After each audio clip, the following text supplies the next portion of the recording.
When I was a kid going on road trips, my dad would give us $1 if we could spot a cop car. I always thought it was just a game to pass time, but later realized he just wanted to speed without getting caught. Any similar tricks you know of?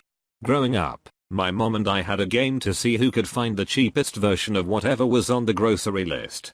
If I won, I got a balloon. Later, I realized the balloons were free and she was just a single mom trying to get by without me knowing we were poorer than duck all. Not a game, but similar. When I was about 11 years old, my mom told me we were going to go on a big all-summer camping adventure. She only revealed later that we were essentially homeless and had to camp all summer to afford rent enough to keep me in the same district the next year. That was one of my favorite summers. As a parent, I commend your mom on keeping going when the going got tough. Similar to yours, my mom would give hugs to whoever found the farthest expiration date on bread. My brother and I got hugs no matter who won. Until one day you realized you could sidestep the system entirely and give each other hugs. Yeah, but they weren't moms. During winter time, my parents would always encourage us to build snow forts and caves, so long as they were right next to the driveway or sidewalk. They claimed it was much safer in case one of our snow caves collapsed. In order to get the snow piles high enough in to make good forts and caves, we always made sure that we shoveled all of the snow on the driveway and sidewalk into the yard so that we could build the snow as high as possible. My parents even made a rule so that we couldn't take snow from other parts of the lawn, because it was bad for the grass. Turns out they just wanted us to shovel the sidewalks and driveway for free. Currently imagining them peeking out from behind the curtains the first time. It's working. If you ever want a kid to get something, tell them you'll time them. It doesn't matter what it is, they'll run to do it. Works also if you turn it in a game. Who can get the most weeds in 1 hour? Go. Daddy. Why aren't you working? I'm the referee, son. Does the referee play the game or watch the game? Heh. My older sister used something similar to this on me and my brother every time we had to clean up all our toys in the basement. She would always conveniently have to go to the washroom whenever this time came around and she'd say, "Guys, work really hard and fast to see how much you can get done before I'm back." We'd work our little asses off, picking up everything in sight, making sure she was going to be so impressed. We'd usually finish before she even came back down, but if we weren't done, she would compliment us on the amazing job we've been doing and tell us she still isn't down going to the bathroom. It took us longer than I'd like to admit to catch on. How fast can you get in my van? Oh, let me time you. My sister would give me $5 to buy a pizza from Pizza Hut knowing it wasn't enough. 5-year-old me would usually walk in, slam the money on the table and ask for the regular. The owner thought it was cute and would give it to me. Edit, the owner was my best friend's dad. He never lets me live it down since I used to have to sing, dance, and tell jokes in order to get the pizza. You were buying weed. My sister and I used to get a slice of ham or some such from the deli whenever we went to the supermarket. The game was to make yours last the longest by eating it very, very slowly as we traveled up and down the aisles. My mother told me years later it was to keep us quiet while she did the weekly shopping. Up until now I thought the see who can keep them in boiled sweet the longest game we used to play on car journeys was just for fun. When I was a kid, mom would tell me to wait out by the mailbox and ring the bell when I saw dad's car coming. I thought it was just a game, but later I realized she just wanted to bang her boss without getting caught. Yikes, that's pretty bold if true. My dad would come home from work every day and ask us what learned that day.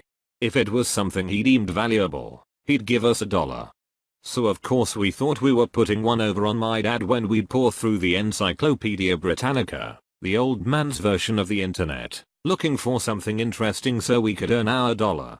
Truly though, dad had tricked us into learning. Damn him.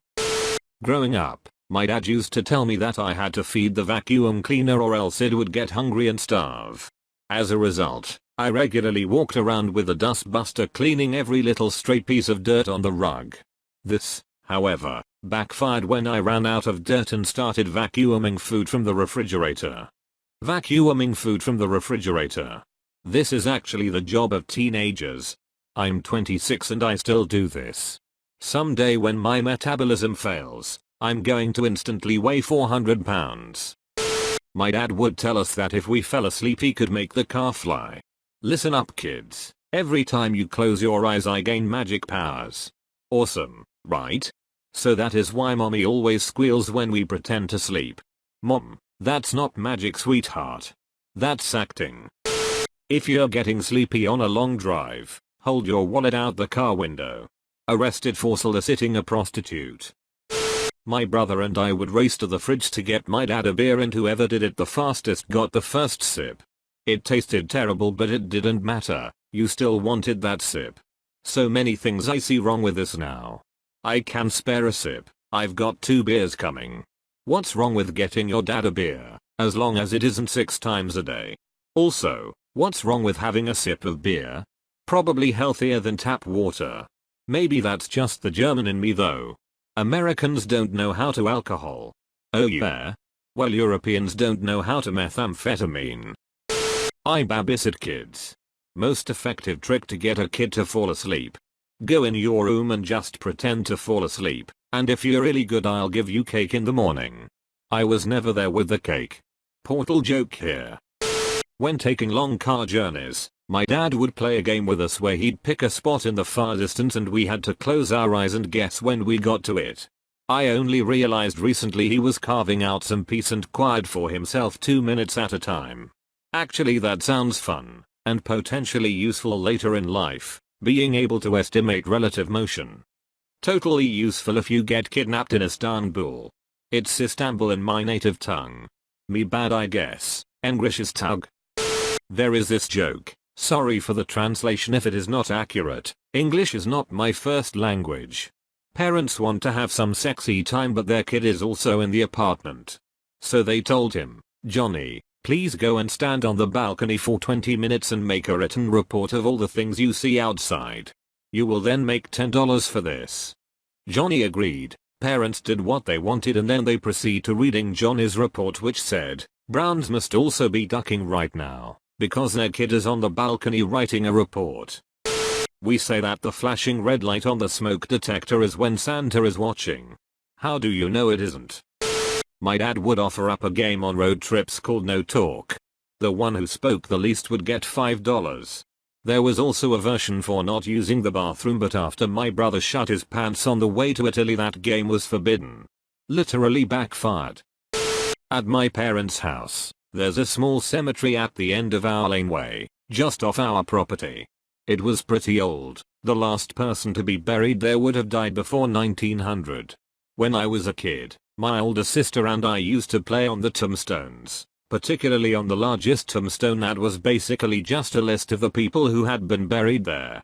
My dad warned us to stop climbing on it, but we just ignored him. One day, my sister asked what was the names on it were for, and he said, those are all the people who died from falling off of it. After that, we didn't play on it again. One time when I was a kid, my dad was driving down a very rainy highway and he'd tell me that he could control the weather with the snap of his fingers. Snap stopped raining, snap started again. Turns out it was an underpass. My dad used to do a similar thing. He'd tell me he could control the traffic lights and would count down to when they'd go green. Turns out he was just watching the other traffic lights. My wife said when she was young, her mom would tell her and her 4 sisters that if they ever caught mom farting while sleeping mom will buy all of them ice cream. They would just stare at her and sit silently waiting for this fart for hours not making a noise. Turns out it was a trick to keep the kids quiet and calm while she took a nap. This is great, until you fart a few minutes after you've gotten into an ice dream and are awoken by a band of ice cream craving toddlers screaming about how you farted. We, kids and dad, used to go and ride the Dodge and bumper cars at the local arcade on weekends. Dad had a strict no crying rule, we just thought it was dad being tough. Turns out we were getting free rides for making the cars look like so much fun and crying would wreck that. Mum also had a large bell that sounded like the ice cream truck. She would ring it loudly when we were out playing so that we ran home. Then we got Brussels sprouts. My older brother used to bet me he could take a bigger bite than me out of my hamburger and when I tried to take a big bite he'd shake his head and then show me how to take a bigger bite. I really thought I beat him one day. He really just wanted a bite of my burger. My father confessed that each time we would take the car for a family trip, which would occur often several times a month when we were young, as we often gathered with family, he would basically put us to sleep by simply turning on the heat in the car. He said it was like a child brain switch. When I was little, my uncle would ask to see my muscles. I would start to flex my guns and pose. He would then exclaim, "Wow, they're as big as roosters' eggs," and I would run off thinking I was a mini Hulk Hogan, since obviously roosters were bigger than chickens, so they must have huge eggs. It took me many years before I realized how badly he had been trolling me this whole time. My mum plays the classic, "Oh, you are so strong. Can you carry this please?" Hell, this still works on adult me. My family loved going on hikes, and when I was about 5, I was complaining how my legs hurt, and my mom pulled out a quarter and threw it, and I'd run and go get it and gave it back to my mom. I'd get to keep the quarter if I kept giving it back to her.